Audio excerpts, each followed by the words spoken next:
Hey everyone, it's Don with Don's Field of Dreams.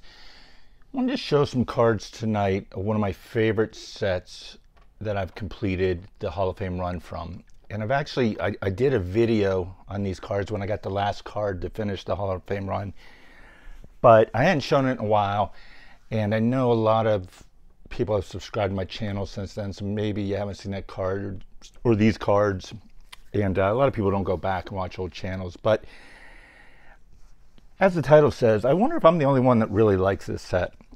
Now, obviously, I know there are other people that do, but out of all the videos I watch on vintage, I never see these cards appear. I never see anyone buying them. I never see anyone doing a story on them, with the exception of one. I've seen John Mangini show one, and once I talk about this set a little bit more, you'll see in his videos there's a copy of one of the players behind his right shoulder. So if you're looking at the screen to your left. And the set I'm talking about is the 1964 Topps stand-ups. One of my all-time favorite sets. I think they're beautiful cards. And I'm actually going to go through here and show every Hall of Famer that I have. And did a little research on these. Don't typically look at pop reports, but I was just curious.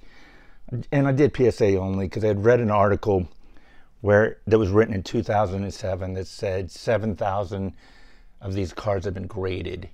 And so I went on today, and it's now up to 15,000, so it's doubled, a little more than doubled in, 14 years. And as far as the plain 1964 set, there's over 200,000 graded. Now, granted, there's only 77 cards in this set, and it's a subset versus, I don't know the exact amount in the 1964 set, but out of the 15,000 graded, only 10 have received a 10. And I'm not sure which ones those are. I didn't look it up. And I believe my highest grade is a 7. Might have an 8 somewhere in here, but I think 7 is my highest. And they're very sensitive to dings, like the 71 set, because of the green and yellow on them. And these actually came in 1-cent packs, and there was one card per pack, and you could actually see through the pack to see the player was. So this year's National, I did see a few packs, and they ranged anywhere from about $400 to $1,000. And I didn't look at them closely, but what I'm assuming is there's probably a better player, a Hall of Famer, in the packs that were $1,000, because you can actually look through these packs. And would love to get a pack one day to add to the collection. Don't care who the player is. Or maybe just the label. But, and as far as the registry goes, there's only 48 people collecting this set. And out of those 48, 22 of them have 98% or higher, versus the 64 regular base set. I think there's 166 people doing the registry. So, yeah, if you include me, there's like under 50 people that love this set. Now, obviously, you can't go by the registry because there's people like me who don't do it, and I know there's more people. But like I said, I'm amazed that I never really see these cards on YouTube, and maybe I am the only one who likes these. But I just love this set so much, and I just want to share them with you. So hopefully, if you give me a little bit of time here, I'll go through out of the 77 cards, 20 of them are Hall of Famers. So pretty good ratio in my opinion, but kind of gonna go from the lesser Hall of Famers to the stars of the game. So the first one is a Ron Santo, and these are going to be in SGC and PSA. So one of the things about them that maybe people don't like, there's no stats on the back, there's no numbers to this set, so it's just 1964 Topps stand-up Ron Santo. That's what it is. And I've heard before, and I don't know if this is true, that the green represents the grass and the yellow is the sun on a ball field. But as you can see, these were perforated, and they were meant to pop out and bend back, hence the name stand-ups. Next one from my Pittsburgh Pirates, Bill Mazeroski. And I'm pretty confident that this set is complete, that no other guys from this set are going to get in the Hall of Fame. The one exception, maybe Elston Howard. Minnie Minoso and Gil Hodges did not have a card in this set, so when they got in recently, it was kind of nice that I didn't have to pick up more cards for this set. Billy Williams, which this is supposedly one of the toughest cards to find well-centered. And you might say, what do you mean well-centered? There's no borders. But if you can see here, sometimes these cards, this box might be a little left or right, or it's a little low on the card. And mine's a 7, so I'm pretty happy with this. And again, like I said, I believe 7 is my highest grade in these, but they're all in really great shape. Got Orlando Cepeda, teammate with the Giants, Juan Marichal. I think my lowest grade is a 3.5. So this next guy I want to bring up, he's actually one of the hardest to find in the set. And I believe they said he was short printed. And also with Carl Yastrzemski having the Y in his name, when kids would put him in alphabetical order and put rubber bands around him because he would be at the end, his card would get dinged up. So this is a pretty expensive card to find. And so this would have been close to his rookie year. 2 or 3 years in the league. So this is the one card that I have actually doubles of. And as you can see down here, there's a lot of the green is nicked. And I rarely do this, but I did in this case, and I wanted to upgrade it to this one because look how clean it is here. But if you look at it close, and I don't know if it shows up here, I'm going to try getting it really close. The green kind of bleeds through the yellow versus this one, and I don't know if I can show like how sharp that yellow and green is versus this yellow and green. And I don't know if I like the 5, even though the edges are better. I love the registration on the 4, and maybe it's not showing up very well here. I'm having a hard time trying to hold these. Would like to hear from you guys what you think, which one you would keep. Would you keep the one that has the worst edges, where this one's nice and clean?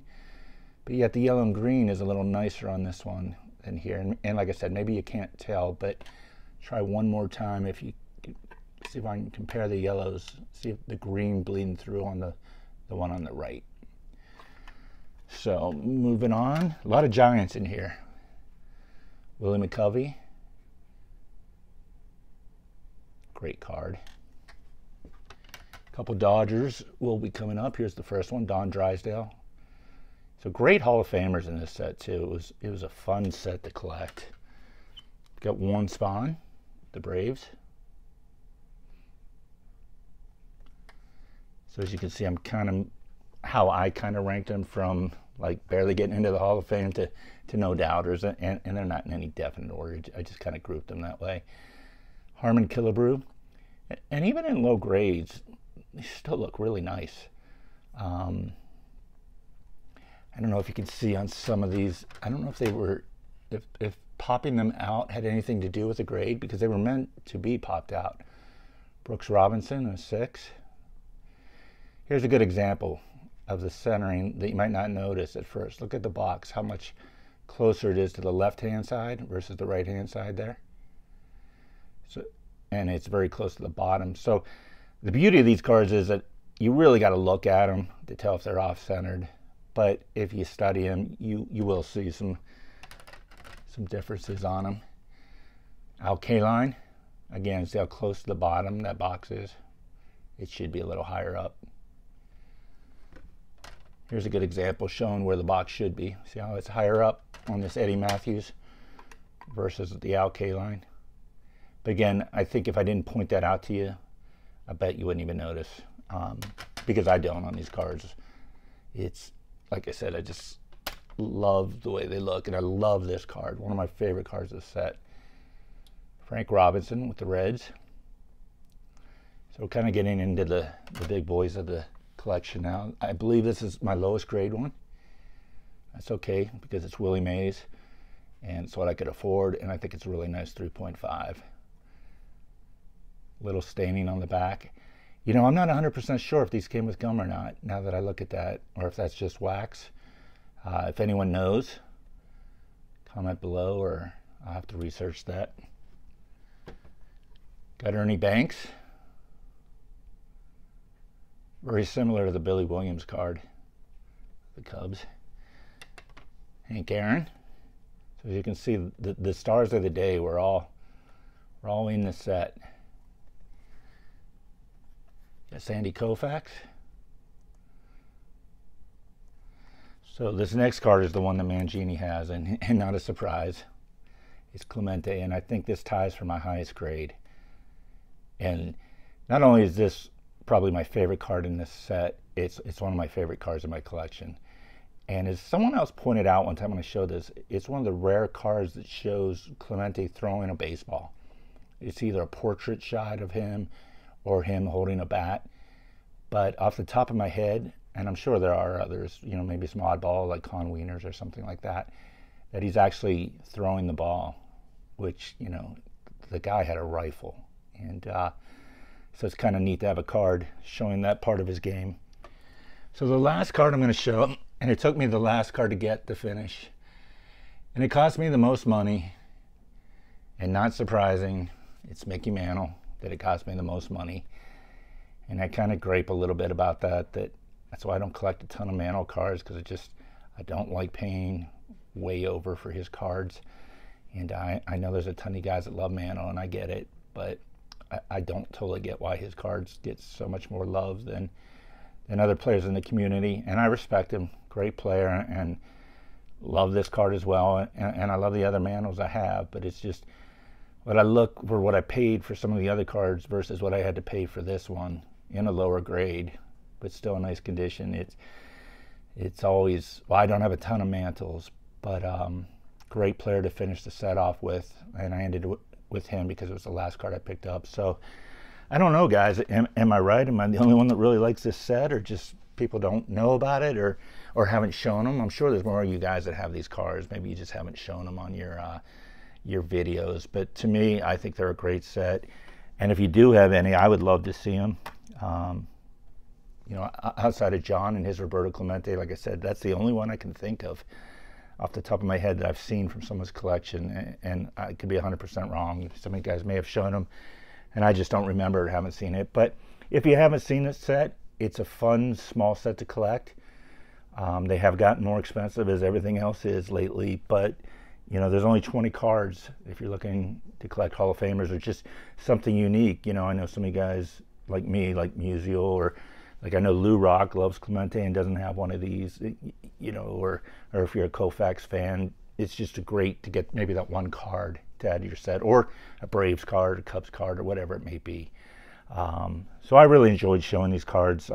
Like I said, I just love them, and I hope you guys enjoyed taking a look at them again, or for the first time if you haven't seen this before. So as always, guys, thanks for watching my video, and I'll talk to you soon.